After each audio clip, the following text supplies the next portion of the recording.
ఒకప్పుడు అగ్ర హీరోలంటే ఎన్టీఆర్, ఏఎన్ఆర్, ఆ తర్వాత కృష్ణ, శోభన్ బాబు ఇలా వరుస పేర్లు చెప్పుకునేవాళ్ళం. ఆ తర్వాత ఇండస్ట్రీకి 4 పిల్లర్లుగా చిరు, బాలయ్య, వెంకీ, నాగ్లు నిలబడ్డ సంగతి తెలిసిందే. ఎందుకంటే ఆ తర్వాత ఒక హిట్ కొడితే 4 ఫ్లాప్లు అన్నట్లుగా తర్వాతి హీరోలు ఎవరూ సాలిడ్ గా నంబర్ లీగ్ లో నిలబడలేకపోవడంతో సరిగ్గా వీళ్లే టాప్ స్టార్స్ అని చెప్పలేని పరిస్థితి.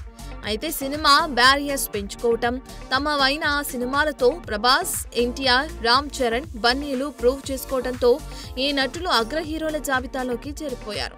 ఇక SSMB 29తో మహేష్ కూడా పాన్ ఇండియా వరల్డ్ లోకి అడుగు పెడుతున్నారు.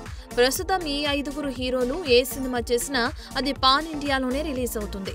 రాజమౌళి, సుకుమార్, ప్రశాంత్ నీల్, సందీప్ రెడ్డి వంగ, నాగ్ అశ్విన్లు కూడా ఈ స్టార్స్ ని మరింత ముందుకు తీసుకెళ్లేందుకు తమ వంతు కృషి చేస్తున్నారు. ఇప్పటికే RC-17తో చరణ్, సుక్కుల పాన్ ఇండియా చిత్రం ఫిక్స్ అయింది. ఇక సందీప్ రెడ్డి వంగ ఇప్పటికే ప్రభాస్ తో స్పిరిట్ లాక్ అయింది. ప్రస్తుతం ఎన్టీఆర్ తో ప్రశాంత్ నీల్ ఓ సినిమా చేస్తున్నాడు. అలాగే నాగ్ అశ్విన్ తో ప్రభాస్ కల్కి 2కి రెడీ అవుతున్నాడు.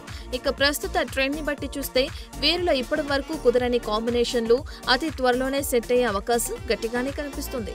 చూడాలి మరి ఇప్పటి వరకు జతకట్టని ఏ కాంబోలు సెట్ అయ్యి ఇండియన్ స్క్రీన్ పై ఇంకెన్ని సంచలనాలు క్రియేట్ చేస్తాయో. For more videos like this, subscribe Big TV channel.